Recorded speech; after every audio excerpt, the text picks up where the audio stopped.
আসসালামু আলাইকুম। আশা করি সবাই ভালো আছেন, কিন্তু আবহাওয়া যে বলছে ভালো থাকাটা একটু কঠিনই হয়ে দাঁড়িয়েছে।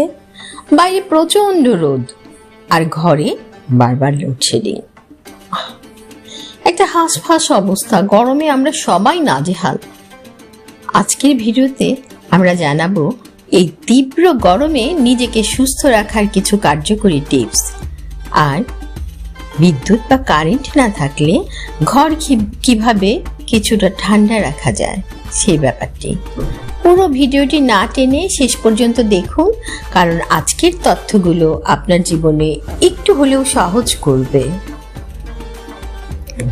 খাদ্যাভ্যাস এবং শরীর সুস্থ রাখা। প্রথমে আসা যাক আমাদের শরীরের দিকে। প্রচন্ড গরমে শরীর থেকে প্রচুর পানি ও খনিজ বের হয়ে যায়। এই জন্য প্রচুর পানি পান করতে হবে, অন্তত ৩-৪ লিটার পানি খেতে হবে। সেই সাথে যদি পারা যায় ডাবের পানি এবং বাড়িতে তৈরি লেবুর শরবত খেতে পারেন। ২ নাম্বার যে কাজটা করতে হবে, ভারী খাবার এড়িয়ে চলুন। এই সময় অতিরিক্ত তৈলাক্ত মশলাযুক্ত খাবার পেটে গ্যাস বা অস্বস্তি তৈরি করতে পারে। চেষ্টা করুন হালকা খাবার, ফলমূল যেমন শসা, তরমুজ, বাঙ্গি, এই শাকসবজিগুলো খেতে। আর ৩ নাম্বার যেটা করতে হবে, চা কফি কমান। ক্যাফিন শরীরকে পানি শূন্য করে ফেলে, তাই এ সময় চা বা কফি যতটা সম্ভব এড়িয়ে চলাই ভালো। এই তো গেল আমাদের শরীরে। এবার আমরা ঘর নিয়ে কথা বলবো। ঘর হচ্ছে, যদি বিদ্যুৎ চলে যায় ঘরকে ঠান্ডা রাখার কিছু টিপস আমরা আপনাকে দিব। লোডশেডিং হলে এসি বা ফ্যান চলে না, তখন ঘর হয়ে ওঠে আগুনের চুল্লি। কিছু ছোট ট্রিক্স ফলো করতে পারেন। জানালা বা পর্দার ব্যবহার।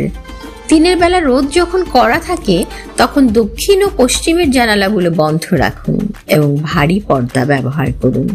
এতে বাইরের অংশের তাপ ঘরে ঢুকতে পারবে না। কিন্তু সন্ধ্যা হলে আবার জানালা খুলে দিন এবং বাতাস চলাচল যাতে ঠিক থাকে সেজন্য পর্দা টেনে দিন। Instant AC effect. যদি আপনার চার্জার ফ্যান বা টেবিল ফ্যান থাকে তবে ফ্যানের সামনে ঠিক 1 বাটি বরফ খুব ঠান্ডা পানি রাখতে পারেন। ফ্যানের সামনে ওই বরফ বা ঠান্ডা পানি দিলে একটা ঠান্ডা ভাইবে ঘরটা ঠান্ডা হয়ে আসবে। আর ৩ নাম্বার যেটা, সেটা ঘর মোছা। দিনে অন্তত 2 বার ভেজা কাপড়ে ঘর মুছুন।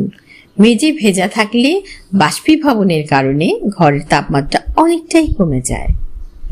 আর ঘরে ছোট ছোট গাছপালা রাখতে পারেন, যেমন অ্যালোভেরা, মানি প্ল্যান্ট, তারপরে ইনডোর প্ল্যান্ট বিভিন্ন রকম।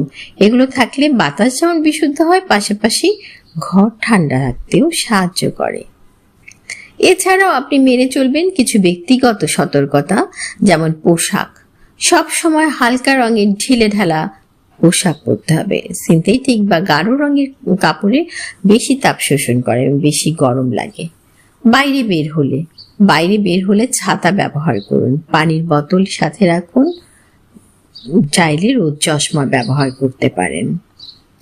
আর যে জিনিসটা খেয়াল রাখবেন, এটা হচ্ছে গুরুত্বপূর্ণ একটা ব্যাপার, গুরুত্বপূর্ণ একটা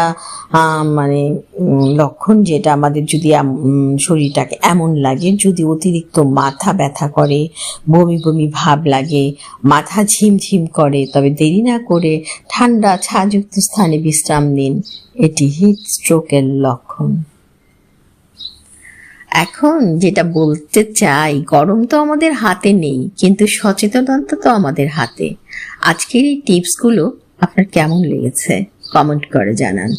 আর আপনার প্রিয়জনদের সাথে ভিডিওটি শেয়ার করুন, যাতে তারাও এই অসহ্য গরমে এই স্বস্তিতে একটু হলেও স্বস্তিতে থাকতে পারে। যারা চ্যানেলে নতুন অবশ্যই জেনে নিন, সাবস্ক্রাইব করে তার বেল আইকনটি চেপে রাখুন। আজ এ পর্যন্তই। সবাই সাবধানে থাকুন, সুস্থ থাকুন। আল্লাহ হাফেজ।